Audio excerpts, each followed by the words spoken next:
नमस्कार. निशा zone kitchen नाशिकमध्ये तुमचं अगदी अगदी मनापासून खूप खूप स्वागत. तर आज आहेत ना मी इथं झिंग्यांची चटणी बनवणार आहे, म्हणजे जी सुकट बोलतो आपण त्याला, ती इथं बनवणार आहेत. खूप साध्या सोप्या पद्धतीने बनवणार आहे. आणि अजून जर तुम्ही माझं चॅनल सबस्क्राईब केलं नसेल तर प्लीज नक्की सबस्क्राईब करा आणि मला सपोर्ट करा. तर हे बघा, आता इथं मी काय केलं आहेत माहिती का, ही जी झिंग्या आहेत ना त्या मी इथं एक वाटीभर घेतल्या आहेत. तर छान अशा बघून घ्यायच्या आहेत बरं का. आपल्याला जेव्हा घेतोत ना आपण ही खरेदी करतोत ना त्यावेळेस ना व्यवस्थित असे सुकलेल्या घ्यायच्या आणि त्याचा जास्त डार्क पण कलर घ्यायचा नाही आणि जास्त असा व्हाईट पण घ्यायचा नाही. म्हणजे असा थोडासा येल्लोश कलर असतात ना तो बघून आणि छान अशा छोट्याशा मस्तपैकी बघून घ्यायच्या आहेत आपल्याला. आणि ना त्या मी अशा एका ताटामध्ये घेतल्या तर त्या एक वाटी घेतल्या आहेत मी, तुम्ही तुमच्या क्वांटिटीनुसार घेऊ शकता. मी इथं आहेत ना तर ह्या एका प्लेटमध्ये काढून घेतल्या आणि ते आहेत ना अशा आपल्याला व्यवस्थित साफ करून घ्यायच्या. तर साफ करताना ना हे वाळत वगैरे घातलेलं असतं, बऱ्याचशा मोठ्या प्रमाणामध्ये त्यांनी बनवलेलं असतं. त्यावेळेस काय होतं, ते भरपूर असे त्यांचे मोठे मोठे ओटे वगैरे असतात, त्याच्यावर ते वाळत टाकलेलं असतं, त्याच्यामध्ये खडे वगैरे त्याच्यात जातातच. तर मग ते व्यवस्थित आपल्याला बघून घ्यायचे. तर ह्या मी खूप चांगल्या क्वालिटीच्या आणलेल्या होत्या, तरी पण थोडंफार निघतंच त्याच्यामध्ये. तर ते व्यवस्थित बघून घ्यायचं आणि जास्त तर काही निघालं नव्हतं, अगदी थोडंसं होतं. हे बघा, हे असे खडे वगैरे थोडंसं कचरा वगैरे निघतो, तर तो व्यवस्थित बघून घ्यायचा आपल्याला छान असा. आणि बघून घेतल्यानंतर पण काय करायचं माहिती की ह्या आहेत ना छान अशा पाकडून घ्यायच्या आहेत बरं का. याच्यामध्ये अशा खकाना वगैरे खूप असतो, त्याच्यामुळे थोड्याशा पाकडून घ्यायच्या आहेत. आणि मी तर काय केलं आहे, 4 ते 5 आहेत ना मस्त असे मध्यम साईजचे कांदे कापून घेतले आहेत. आणि इथनं गावठी कोथिंबीर पण छान कापून घेतली आहे. आणि इथनं हिरव्या मिरच्या, आता तुम्हाला इथनं जर इथं हिरव्या मिरच्यांचा यूज करायचा नसेल ना तर तुम्ही लाल तिखटमध्ये पण करू शकतात, त्याने पण खूप भन्नाट चव लागते. पण इथनं मला इथनं हिरव्या मिरच्या आहेत ना खरंच प्रत्येक भाजीमध्ये खूप आवडतं बरं का. मी कोणती पण भाजी बनवायची जर असलीत ना, कोबीचा कांदा असो, अशा ज्या सुकट भाज्या असतात ना त्याच्यामध्ये ना मला ह्या हिरव्या मिरच्या खूप आवडतात, म्हणून मी इथं आहेत ना हिरव्या मिरच्यांचा यूज करते. मला आमच्या घरामध्ये ना तिखट जास्त आवडतात बरं का. तर म्हणून ना मी जास्त म्हणजे हिरव्या मिरच्या ह्या प्रकारे घेतल्या आहेत. तर तुम्ही तुमच्या क्वांटिटीनुसार आणि आवडीनुसार घ्या. तर मी इथं आहेत ना कोथिंबीर पण कापून घेतली आहेत, आपला कांदा पण कापून घेतला आहेत. आणि ह्या हिरव्या मिरच्या पण छानशा अशा कापून घेतल्या आहेत. तर बघा अशा म्हणजे असे कापून घेतले, जास्त मोठे नाही जास्त छोटे, जे रेग्युलर कापतो आपण तसंच कापून घेतले आहेत मी. आणि जे हे आपण हे सुकट आहेत ना, म्हणजे आपण ज्या ह्या जे झिंगे असतात साफ करून घेतल्या आहेत ना, त्यात छान अशा पाखडून वगैरे घेतल्या मी. आणि ह्या पॅनमध्ये आहेत ना एका गॅसवरती ठेवून आणि त्याच्यामध्ये भाजून घ्यायचे. आता भाजताना आहेत ना अजिबात पण आपल्याला इथे आहेत ना गॅसची फ्लेम जास्त करायची नाहीत बरं का. एकदम कमी ठेवायची आहेत आणि कमी गॅसच्या फ्लेमवरतीच आपल्याला हे बनवायचे. म्हणजे होतं काय, हे करपलं जाणार नाही अजिबात पण. आणि त्याचा जो वास असतो ना, तो वास वगैरे तो जाण्यासाठी ना एक विशिष्ट वास असतो याला. तर तो वास आहेत ना असं भाजून वगैरे घेतलं ना तो कमी होतो बऱ्याचसा. तर त्याच्यासाठी ना छान भाजायचं हे. आणि भाजताना पण आहेत ना एकदम असं एकदम लो टू गॅसवरती भाजायचे आहेत आपल्याला बरं का. आणि व्यवस्थित असं वरती खाली करून आणि असं हलकासा ब्राऊन कलर येईपर्यंत आपण जेव्हा भाजतो ना आपल्याला समजतं आपण टाकताना कलर कसा असतो आणि भाजला त्याचा कलर कसा होतो. तर असं एकदम हलकासा लाईटली, आता याच्यात कॅमेऱ्यामध्ये ना आपल्या फोनमध्ये आपल्या व्हिडिओमध्ये दिसणार नाही एवढा कलर चेंज झालेला. पण आहेत ना आपल्याला जेव्हा आपण पर्सनली असं स्वतःहून बनवतात ना त्यावेळेस आपल्याला ना कळतं की याचा कलर आहेत ना हलकासा चेंज झाला आहे. बघू शकता तुम्ही, आता जवळून दाखवतीत मी, तसा छानसा चेंज झाला आहे. आणि मी काय केलं आता, हे ना एका वाटीमध्ये ना काढून घेते, ओतून घेते एका वाटीमध्ये. आणि आपल्याला हे धुवून घ्यायचं व्यवस्थित. हे सुकट जे आहे, ज्या झिंग्या बोलतात त्याला, कोणी सुकट बोलतं कोणी झिंग्या बोलतात.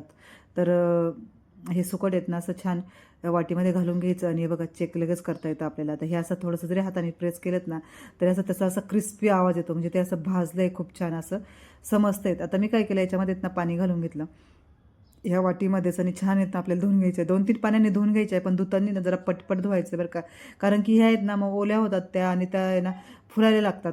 तर आपल्याला त्या भिजू नाही द्यायच्या, फक्त धुवायच्या आहेत आपल्याला त्या. आणि त्याचं पाणी पूर्ण धरायचं आहे. आता इथं झालं काय माहिती आहे का, मी काय केलं आहे, ती ही वाटी घेतली ना ती मला छोटी झाली, म्हणून मी काय केलं आहे माहिती आहे की इथे वाटी ट्रान्सफर केली, दुसरी वाटी घेतली थोडीशी मोठी घेतली. आणि त्याच्यात मोकळं पाणी घालून येत ना 2 ते 3 पाण्याने तरी धुवून घ्यायचे आहे छान. मी 4 पाण्याने धुवून घेतलं या. आणि येत ना व्यवस्थित मोकळं पाणी घालून याच्यात धुवून घ्यायचं. आता मी नाही टाकता नाही झाकणच याच्यामध्ये पडलं, हे बघा पटकन असं झाकण पडलं ना, कसं होतच असतं असं. पण आता चला ठीक आहे, आपण त्याच्याकडे दुर्लक्ष न करता येत ना आपण पुढची रेसिपी बघूया. आणि छान आहेत ना मी असं धुवून घेतलं, हे 4थं-5वं पाणी होतं माझं, म्हणजे 4थं पाणी हे. आणि त्यांनी छान धुवून घेतलं आणि ह्या चाळणीमध्ये मी काढून घेतलं. चाळणीमध्ये काढून घेतल्यानंतर करायचं काय, ते हे आपल्याला व्यवस्थित निथळून द्यायचं आहे बरं का. आता ना जेवढं मला हाताने हे काढता येईल ना तेवढं मी पटपट काढण्याचा प्रयत्न केला, कारण की हे झिंगे कसं छोट्या छोट्या असतात तर त्या पटकन अशा हातामध्ये येत नाही. म्हणून काय करायचं, आता मी काय केलं, डायरेक्टली ना हे भांडं उचललं, म्हणजे ही वाटी ना ती डायरेक्ट उचलून घ्यायची आपल्याला. हाताने जेवढं येतील तेवढं काढून घ्यायचं आणि बाकीची ही वाटी उचलली मी आणि डायरेक्ट याच्यामध्ये गाळून घेतलं पाणी. म्हणजे डायरेक्ट बेसिंगमध्ये घेतलं आणि ते गाळून घेतलं, म्हणजे पाणी पण खाली गेलं आणि ते पूर्ण गाळून आलं आणि परत काय केलं, ह्या वाटीमध्ये ठेवलं आणि वरून परत पाणी घालून घेतलं. परत त्या पाण्याने थोडंसं असं छानसे अशा धुवून घेतलं, म्हणजे खाली ना जे पिवळं पाणी निघतात ना ते खाली ते पाणी आपल्याला काढून टाकायचे, बस एवढं मला बोलायचं आहे. आणि छान असं ना मी एक कढई ठेवली, कढईमध्ये तेल घातलं हवं तेवढं, त्याच्यामध्ये जिरे मोहरीची फोडणी दिली आणि त्याच्यामध्ये ना आपला बारीक कट केलेला जो लसूण होता तो घालून घेतला. लसूण घातला की हिरव्या मिरच्या पण आपल्याला त्याच्यामध्ये घालून घ्यायच्या आहे आणि हिरव्या मिरच्या घातल्या ना की छान आपल्याला ना त्या परतू द्यायच्या आहे व्यवस्थित बरं का. व्यवस्थित परतल्यात ना तर छान टेस्ट पण लागते आणि त्या मिरच्या पण आहेत ना काढून टाकायची गरज पडत नाही. मला तर आहेत ना मी सर्वांची मेथीची भाजी करो काही पण करो बरं का, ह्या जर मिरच्या असल्या ना तर सर्वांना सांगते बाजूला काढून ठेवायच्या आणि त्या मिरच्या मला द्यायच्या खायला, म्हणजे मला खूप आवडतात ह्या आणि मला तिखट खूप आवडतं खायला. आणि मग येत ना हे छान परतून झालं की मग काय करायचं की याच्यामध्ये कांदा घालून घ्यायचा. कांदा घातला ना की कांदा पण छान परतून द्यायचा आहे आपल्याला. आता कांद्याचं कसं आहे माहिती आहे का, जास्त पण आपल्याला आहेत ना असा कोणती पण भाजी बरं का, आता मी नेहमी सांगत असते कोणत्या पण भाजीला आहेत ना कांदा बिलकुल पण जाळायचा, म्हणजे बिलकुल पण असा एकदम पण ब्राऊन करायचा नाही. त्याची टेस्ट मग बिघडली जाते आणि ती जरा टेस्ट वेगळीच लागते त्याची. त्याच्यामुळे आहेत ना हलकासा असं सॉफ्ट करायचं आपल्याला, म्हणजे बघा असा अशा कलरचा आलात ना की बस इतकाच. बाकीचा आपण जेव्हा पुढची प्रोसेस करतो ना त्यात बरोबर शिजला जातो तो कांदा, म्हणून एकदम अति पण लाल नाही करायचा आहे कांदा. तर मग असा आपल्याला हा कांदा झाला की याच्यामध्ये आपल्याला इथनं बाकीचं साहित्य घालायचं आहे. तिथे मी अर्धा चमच इथनं हळद घालून घेतली आहे आणि इथं लाल तिखट आता तुम्ही तुमच्या क्वांटिटीनुसार आणि तुमच्या आवडीनुसार घालून घ्या बरं का.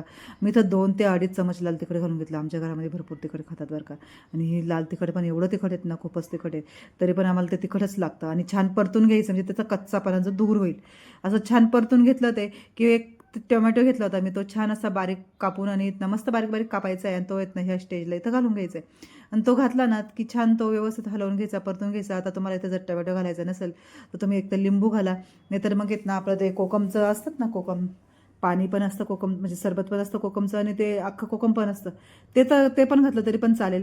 तर कसला पण एक यूज करा तुम्ही. कांदा इथं टोमॅटोचा यूज केला आहे, इथे ना चवीपुरतं मीठ घालून घेतलं आहे. तुम्ही पण तुमच्या क्वांटिटीनुसार मीठ घालून घ्या.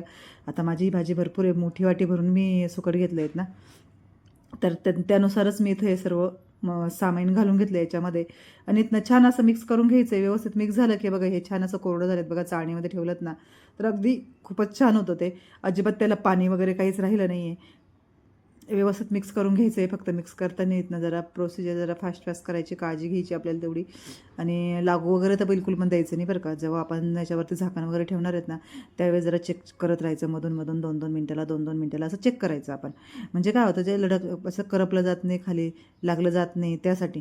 तर हे बघा आता छान मस्त असं आहेत ना, असं हलवा असं व्यवस्थित मिक्स करून घेतलं की आपल्याला याच्यावरती ना भरपूर सारी अशी गावठी कोथिंबीर घालून घ्यायची. छान गावठी कोथिंबीर घालून घेतली याच्यावरती की परत छान असं मिक्स करून घ्यायचं आहे. बघा बरं किती सोपी आहे ना.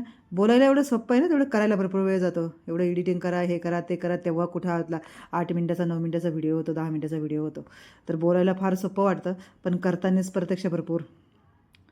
आणि इथे आहेत ना आता आपण झाकण ठेवलं होतं, झाकण आहेत ना 4 ते 5 मिनिट मी ठेवलं. मधून एकदा दोनदा बघितलं होतं बरं का मी. तर नक्की बघून घ्यायचं आहे आणि छान असं मिक्स करून घ्यायचं आहे. तर इथं आपली भाजी आहेत ना अशी छान मस्त तयार झालेली आहे, खूपच भारी दिसते आणि तेवढी टेस्टला पण खूप भारी बरं का. ही सुकट जे बोलतात त्याला खूपच भारी. आता इथं आपण प्लेटिंग करून घेऊ आणि बघा किती छान दिसते बघा ही. आणि याच्यावरतीच ना छान अशी मी वरतून ना थोडीशी अशी कोथिंबीर घालून घेतली आहे प्लेटिंगवरती आणि बघू शकता किती मस्त अशी आपली ही सुकट बनवून तयार झाली नाही. एकदा नक्की करून बघा बरं का तुम्ही पण. आणि इथनं कशी झाली इथनं मला कमेंटमध्ये नक्की सांगा. आणि इथनं असेच नवनवीन व्हिडिओ बघण्यासाठी, नवीन रेसिपी बघण्यासाठी माझ्या चॅनलला लाईक करा, शेअर करा, सबस्क्राईब करा. सर्वात पहिलं म्हणजे बेल आयकॉनला क्लिक करा, जेणेकरून मी जे पण व्हिडिओ माझ्या चॅनलवर अपलोड करत असते ना त्याचं नोटिफिकेशन सर्व ते तुम्हाला भेटतं. तर भेटूया आपण अशाच नेक्स्ट एखाद्या छानशा रेसिपीमध्ये. तोपर्यंत पाहत राहा, खात राहा आणि स्वस्त राहा.